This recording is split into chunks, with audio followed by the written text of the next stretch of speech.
Hi friends, എല്ലാവർക്കും പുതിയൊരു വീഡിയോയിലേക്ക് സ്വാഗതം. വിശാൽ വക്കീലിനോട് പറയും ഏറ്റവും അടുത്ത ദിവസം തന്നെ ആ ഇടപാട് നടക്കണം. അപ്പോൾ വക്കീൽ ചോദിക്കുന്നത് കൊണ്ട് ഒന്നും തോന്നരുത്, ഇത് നിങ്ങളുടെ കുടുംബകാര്യമാണ്. വക്കീലായ എനിക്ക് ഇതിൽ ഇടപെടേണ്ട കാര്യമൊന്നുമില്ല. എന്നാലും ഇതിപ്പോ പാർവതി മേഡത്തിന്റെ പേരിൽ നിന്നും പ്രഭാവതി മേഡത്തിന്റെ പേരിലേക്ക് മാറ്റാൻ എന്താ കാരണം സാറേ? അതിനെ പ്രത്യേകിച്ച് കാരണമൊന്നുമില്ല. എൻ്റെ അമ്മ മരിച്ചതിന് ശേഷം എന്നെ വളർത്തി വലുതാക്കിയത് പ്രഭാവതി അമ്മയാണ്. അപ്പോൾ അതിൻ്റെ നന്ദി ഞാൻ കാണിക്കണമല്ലോ. അപ്പോൾ വക്കീൽ ചോദിക്കും, ഗോപി സാറിനോട് സാർ ഇത് ഡിസ്കസ് ചെയ്തോ? ഇല്ല, അതൊക്കെ ഞാൻ സംസാരിച്ചോളാം. ഗോപി സാറിനോട് ചോദിച്ചിട്ട് ഈ ഇടപാട് നടത്തിയാൽ പോരെ വിശാൽ സാറേ? അപ്പോൾ വിശാൽ ചോദിക്കും, ഞാൻ ഈ വസ്തുക്കളൊക്കെ പ്രഭാവതി അമ്മയുടെ പേരിൽ എഴുതി കൊടുക്കുന്നത് കൊണ്ട് വക്കീലിന് എന്തെങ്കിലും പ്രയാസമുണ്ടോ? എനിക്ക് എന്ത് പ്രയാസം സാർ, ഞാൻ ചോദിച്ചു എന്നേ ഉള്ളൂ. അപ്പോൾ വിശാൽ പറയും, വക്കീൽ ഞാൻ പറയുന്നത് കേട്ടാൽ മതി. രജിസ്ട്രേഷന് വേണ്ട നടപടികൾ എടുത്തോളൂ. അച്ഛൻ്റെ സമ്മതമൊക്കെ ഞാൻ വാങ്ങിച്ചോളാം.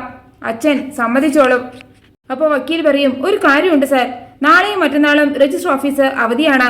അത് കഴിഞ്ഞേ നമുക്ക് രജിസ്ട്രേഷൻ നടത്താൻ പറ്റൂ. അത് മതി, 2 ദിവസം കഴിഞ്ഞ് മതി എന്ന് പറഞ്ഞിട്ട് വിശാൽ ഫോൺ കട്ട് ചെയ്യുകയാണ്.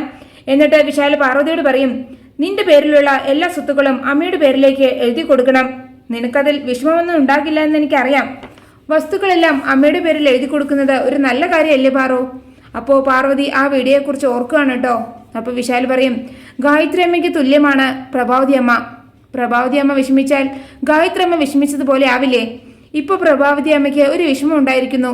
നമ്മുടെ തൊഴിലാളികൾക്ക് കുറച്ച് വസ്തുക്കൾ പ്രഭാവതി അമ്മ ദാനമായി നൽകിയിട്ടുണ്ടായിരുന്നു. അതെനിക്ക് അറിയില്ലായിരുന്നു. ഇന്ന് അമ്മ പറഞ്ഞപ്പോഴാണ് അതൊക്കെ ഞാൻ അറിയുന്നത്. അതിനിപ്പോൾ എന്ത് സാർ പ്രശ്നം? അപ്പോൾ വിശാൽ പറയും, പ്രശ്നം മറ്റൊന്നുമല്ല. തൊഴിലാളികൾക്ക് പ്രഭാവതി അമ്മ ദാനം നൽകിയ വസ്തുക്കൾ ഇപ്പോൾ പാർവതിയുടെ പേരിലല്ലേ? ദാനം നൽകിയ വസ്തുക്കൾ അവർക്ക് വേണമെന്ന് പറഞ്ഞ് തൊഴിലാളികൾ പ്രശ്നം ഉണ്ടാക്കുകയാണ്. അത് അമ്മയ്ക്കിപ്പോൾ വലിയ അപമാനമായി മാറിയിരിക്കുകയാണ്. എന്തിനാണ് അമ്മ അങ്ങനെ ഒരു നാണക്കേട് അനുഭവിക്കുന്നത്? അതുകൊണ്ട് ഞാൻ കരുതി എല്ലാ സ്വത്തുക്കളും അമ്മയ്ക്ക് തന്നെ കൊടുക്കാമെന്ന്. അമ്മയുടെ ഇഷ്ടം പോലെ എന്താണെന്ന് വെച്ചാൽ ചെയ്തോട്ടെ. ഏതായാലും അമ്മയുടെ പേർക്ക് രജിസ്ട്രേഷൻ എത്രയും പെട്ടെന്ന് നടത്തണം. അതേസമയം പ്രഭാവതി വിചാരിക്കും, നാടകം കളിച്ച് വിശാലിനെ കൊണ്ട് സ്വത്തുക്കൾ എൻ്റെ പേരിൽ എഴുതുന്നതുവരെ കാര്യങ്ങൾ എത്തിച്ചു ഞാൻ. പക്ഷേ പാർവതി ഇതിനെ സമ്മതിക്കുമെന്ന് തോന്നുന്നില്ല. അവളെ കൊണ്ട് ഇതിനെ സമ്മതിപ്പിക്കാൻ എന്തോ ഒരു മാർഗം. വിശാലിൻ്റെ ആവശ്യമായിട്ട് ഇത് പാർവതി അറിയിക്കണം. അങ്ങനെ അവനെ കൊണ്ട് അവളെ സമ്മതിപ്പിച്ചെടുക്കണം. അങ്ങനെ ആലോചന നടക്കുമ്പോഴാണ് വിശാൽ പ്രഭാവതിയുടെ അടുത്തേക്ക് വരുന്നത്. എന്നിട്ട് പ്രഭാവതിയോട് പറയും, രജിസ്ട്രേഷൻ്റെ കാര്യം ഞാൻ നമ്മുടെ വക്കീലിനോട് സംസാരിച്ച അമ്മേ.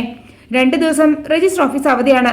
അത് കഴിഞ്ഞാൽ ഉടൻ രജിസ്ട്രേഷൻ ചെയ്യാമെന്നാണ് വക്കീൽ പറഞ്ഞത്.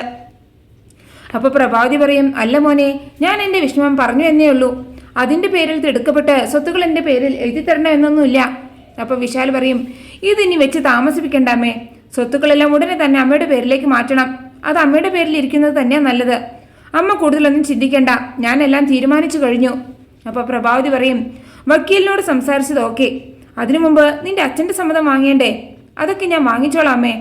അപ്പോൾ പ്രഭാവതി പറയും, ഗോപിയേട്ടന് എതിർപ്പുണ്ടാകില്ല എന്ന് നമുക്ക് കരുതാം. പക്ഷേ പാർവതിയോട് സംസാരിക്കണ്ടേ? അപ്പോൾ വിശാൽ പറയും, പാർവതി ഇതിന് സമ്മതിക്കും. അവൾ എന്തിനാ ഇതിനെ എതിർക്കുന്നത്? അപ്പോൾ പ്രഭാവതി പറയും, മുൻവിധിയോടെ നമുക്ക് രജിസ്ട്രേഷൻ്റെ നടപടിയിലേക്ക് പോകണ്ട.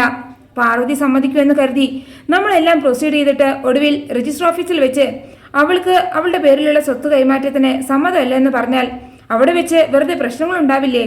എതിർപ്പുണ്ടാവില്ലായിരിക്കും. പക്ഷേ അവൾക്കിതിൽ എതിർപ്പില്ല എന്ന് 1 അല്ല 10 തവണയെങ്കിലും ചോദിച്ച് സമ്മതം വാങ്ങണം. അപ്പോൾ വിശാൽ പറയും, ഞാനിത് അവളോട് സംസാരിച്ചതാണ്. അവള് മറുപടി ഒന്നും പറഞ്ഞില്ല, മിണ്ടാതെ നിന്നതേ ഉള്ളൂ. അവളുടെ മൗനം നമുക്ക് സമ്മതമായിട്ട് കരുതാമേ. അപ്പോൾ പ്രഭാവതി ചോദിക്കും, ഒരുപക്ഷെ ആ മൗനം അവളുടെ എതിർപ്പാണെങ്കിലോ? അങ്ങനെ അവൾ എതിർക്കോ?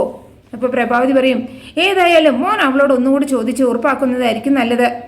അപ്പോൾ വിശാൽ ചോദിക്കും, പാർവതി അവളുടെ നാവ് കൊണ്ട് സമ്മതമാണെന്ന് പറഞ്ഞാൽ അമ്മയുടെ ടെൻഷൻ മാറില്ലേ? പാർവതിയെ കൊണ്ട് തന്നെ അമ്മയുടെ പേരിൽ സ്വത്തുക്കൾ എഴുതി തരുന്നത് സമ്മതമാണെന്ന് ഞാൻ പറയിപ്പിച്ചോളാം. അതുപോരെ എന്ന് പറഞ്ഞിട്ട് വിശാൽ അവിടെ നിന്ന് പോവുകയാണ്. അതേസമയം പാർവതി വിചാരിക്കും, ബുദ്ധി രാക്ഷസി തന്നെയാണ് പ്രഭാവതി അമ്മ. വിശാൽ സാറിൻ്റെ സ്നേഹം മുതലെടുത്ത് എത്ര തന്ത്രപരമായിട്ടാണ് അവർ സ്വത്തുക്കൾ തട്ടിയെടുക്കാൻ ശ്രമിക്കുന്നത്. വിശാൽ സാറിനെ എങ്ങനെ ഇതിൽ നിന്ന് തടയും? പ്രഭാവതി അമ്മയുടെ തനിസ്വരൂപം വിശാൽ സാറിന് മുമ്പിൽ വെളിപ്പെടുത്താൻ എന്താ ഒരു മാർഗം? അങ്ങനെ ആലോചിച്ച് നടക്കുമ്പോഴാണ് മണിക്കൂട്ടൻ അവിടേക്ക് വരുന്നത്.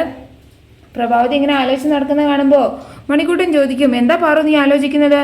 എന്തോ ഗൗരവമുള്ള വിഷയമാണെന്ന് തോന്നുന്നല്ലോ. അപ്പോൾ പാർവതി പറയും, ഇവിടെ ഒരു വലിയ ചതി നടക്കാൻ പോവുകയാണ് മണിക്കുട്ട. എന്ത് ചതി? പ്രഭാവതിയമ്മ പുതിയ എന്തെങ്കിലും പദ്ധതി ഒരുക്കുന്നുണ്ടോ?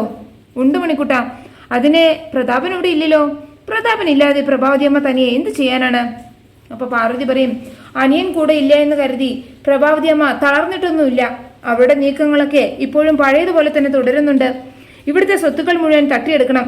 അതാണ് അവരുടെ അന്തിമ ലക്ഷ്യം. അതിനുവേണ്ടിയുള്ള ശ്രമങ്ങളിൽ നിന്നും അവർ ഒരു തരി പോലും പിന്മാറിയിട്ടില്ല. ഇപ്പം എന്താ പാർവോ പുതിയ പദ്ധതി? അപ്പോൾ പാർവതി പറയും, നിനക്കറിയാലോ, വിശാൽ സാറ് പാർവതി അമ്മയെ ഗായത്രി അമ്മയ്ക്ക് തുല്യമായിട്ടാണ് സ്നേഹിക്കുന്നത്. അവരെ കണ്ണും പൂട്ടി സാറ് വിശ്വസിക്കുകയാണ്. അതൊക്കെ പ്രഭാവതി അമ്മയ്ക്ക് നന്നായിട്ട് അറിയാം. അവർ വിശാൽ സാറിൻ്റെ ഈ ദൗർബല്യം പരമാവധി മുതലെടുക്കുകയാണ്. അതിൽ അവർ വിജയിച്ചു എന്ന് തന്നെ പറയാം.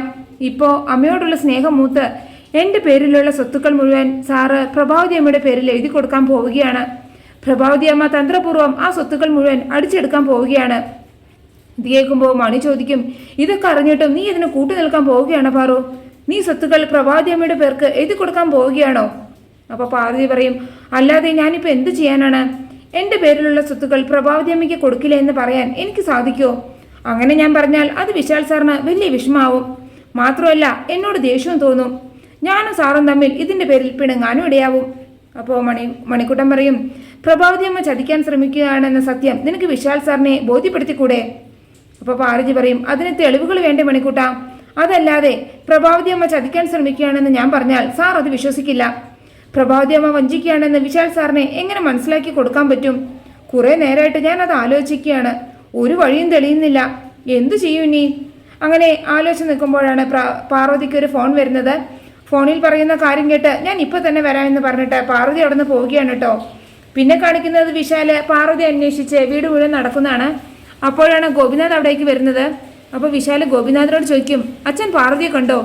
ഇല്ല, അവളിവിടെ ഇല്ലേ? പിന്നെ അവളിത് എങ്ങോട്ട് പോയി?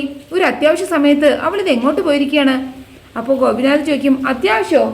എന്ത് അത്യാവശ്യം? അപ്പോൾ വിശാൽ പറയും, പാർവതിയുടെ പേരിലുള്ള നമ്മുടെ കുടുംബ സ്വത്തുക്കൾ പ്രഭാവതി അമ്മയുടെ പേർക്ക് എഴുതി കൊടുക്കാമെന്ന് തീരുമാനിച്ചു. അത് ഞാൻ അമ്മയോട് പറഞ്ഞു. അപ്പോൾ അമ്മ പറയുകയാണ്, പാർവതിയുടെ പൂർണ്ണ സമ്മതം ഉണ്ടെങ്കിലേ അമ്മ ഈ സ്വത്തുക്കൾ സ്വീകരിക്കൂ എന്ന്. പാർവതിക്ക് എന്തായാലും ഇതിൽ വിസമ്മതം ഒന്നും കാണില്ല. അതെന്തായാലും ഉറപ്പാണ്. അവളുടെ ആ സമ്മതം അമ്മയോടൊന്ന് നേരിട്ട് പറയണം. അതിനു വേണ്ടിയാണ് ഞാൻ പാർവതി അന്വേഷിക്കുന്നത്. അപ്പോൾ ഗോപിനാഥ് ചോദിക്കും, ഇപ്പം എന്തിനാ ഇങ്ങനൊരു സ്വത്ത് കൈമാറ്റം? ഈ സ്വത്തുക്കളൊക്കെ സ്വന്തം പേരിൽ വേണമെന്ന് പറഞ്ഞ് പ്രഭാവതി നിന്നെ നിർബന്ധിച്ചോ? പ്രഭാവതി ആവശ്യപ്പെട്ടത് കൊണ്ടാണോ നീ ഈ സ്വത്തുക്കളൊക്കെ പ്രഭാവതിക്ക് എഴുതി കൊടുക്കാൻ പോകുന്നത്? അപ്പോൾ വിശാൽ പറയും, അല്ല, അമ്മ നിർബന്ധിച്ചിട്ടൊന്നുമില്ല. പക്ഷേ നമ്മുടെ സ്വത്തുക്കൾ അമ്മയ്ക്ക് കൊടുത്താൽ അമ്മയുടെ വലിയൊരു വിഷമം മാറിക്കിട്ടും, നാണക്കേട് ഒഴിവായി കിട്ടും. അതിലൂടെ ധാരാളം നന്മകൾ ഉണ്ടാകും. അപ്പോൾ ഗോപിനാഥ് ചോദിക്കും, എന്ത് നന്മ? നീ പറയുന്നതൊന്നും എനിക്ക് മനസ്സിലാവുന്നില്ല. പ്രഭാവതിക്ക് എന്ത് വിഷമം, എന്ത് നാണക്കേട്? അപ്പോൾ വിശാൽ പറയും, നമ്മുടെ തൊഴിലാളികൾക്ക് കുറച്ച് വസ്തുക്കൾ അമ്മ ദാനമായി കൊടുത്തിരുന്നു. ആ വസ്തുക്കൾ ഇപ്പോൾ എഴുതി കിട്ടണമെന്ന് പറഞ്ഞ് അവരിപ്പോൾ ബഹളം കൂട്ടുകയാണ്. പക്ഷേ ഈ സ്വത്തുക്കളൊന്നും അമ്മയുടേതല്ലല്ലോ. അതുകൊണ്ട് അമ്മയ്ക്ക് അവർക്ക് കൊടുത്ത വാക്ക് നിറവേറ്റാൻ പറ്റുന്നില്ല. ഇതിന് പകരം വേറെ സ്വത്തുക്കൾ തൊഴിലാളികൾക്ക് എഴുതി കൊടുക്കാമെന്ന് വിചാരിച്ചാൽ അമ്മയ്ക്ക് വേറെ സ്വത്തുക്കളൊന്നും ഇല്ലല്ലോ. അതുകൊണ്ട് അമ്മയുടെ നാണക്കേടും വിഷമവും ഒഴിവാക്കാൻ വേണ്ടി പാർവതിയുടെ പേരിലുള്ള സ്വത്തുക്കൾ അവർക്ക് കൊടുക്കാമെന്ന് ഞാൻ കരുതി. അപ്പോൾ ഗോപിനാഥ് ചോദിക്കും, തിടുക്കപ്പെട്ട് ഇങ്ങനൊരു തീരുമാനം എടുക്കണോ? അതിനെന്താ കുഴപ്പച്ചാ? നല്ല കാര്യങ്ങൾ വെച്ച് താമസിപ്പിക്കാതെ നടത്തണം എന്നല്ലേ പ്രമാണം? പാർവതിക്ക് ഇതിൽ വിസമ്മതം ഒന്നും കാണില്ല. അപ്പോൾ ഗോപിനാഥ് ചോദിക്കും, എന്ന് നീ മാത്രം തീരുമാനിച്ചാൽ മതിയോ? അല്ല, ഞാൻ ഈ കാര്യേ അവളോട് പറഞ്ഞപ്പോൾ അവൾ എതിർപ്പൊന്നും പറഞ്ഞില്ല. സമ്മതമാണെന്ന് പറഞ്ഞോ പാർവതി? ഒന്നും മിണ്ടിയില്ല, മൗനമായി കേട്ടു നിന്നു. അതിനർത്ഥം മൗനം സമ്മതമാണ് എന്നല്ലേ? മൗനം സമ്മതമാണെന്ന് എങ്ങനെ കരുതാൻ പറ്റും മോനെ? സമ്മതമാണോ അല്ലയോ എന്ന് പാർവതി തുറന്നു പറയട്ടെ. അപ്പോൾ വിശാൽ പറയും, ഞാൻ എടുക്കുന്ന തീരുമാനങ്ങൾക്കൊന്നും പാർവതി തടസ്സം നിൽക്കില്ല. ഞാൻ അവൾ എവിടെയാണെന്ന് നോക്കട്ടെ എന്ന് പറഞ്ഞിട്ട് വിശാൽ അകത്തേക്ക് പോവുകയാണ്. അപ്പോൾ ഗോപിനാഥ് മനസ്സിൽ പറയും, ഏതായാലും വിശാലിൻ്റെ ഈ നീക്കം തടയണം. അതേസമയം പാർവതി ഏതൊരു സുകുമാരനെ അന്വേഷിച്ച് ഓട്ടോയിൽ പോവുകയാണ് കേട്ടോ. എന്നാൽ പ്രഭാവതി ആ സമയം പ്രതാപനെ ഫോൺ വിളിക്കുകയാണ്. അപ്പോൾ പ്രതാപൻ ചോദിക്കും, ചേച്ചി എന്നെ ഒന്ന് ഹെൽപ്പ് ചെയ്യണം, എങ്ങനെയെങ്കിലും എനിക്ക് അങ്ങോട്ട് തിരിച്ചു കയറാനുള്ള ഏർപ്പാട് ചെയ്യണം.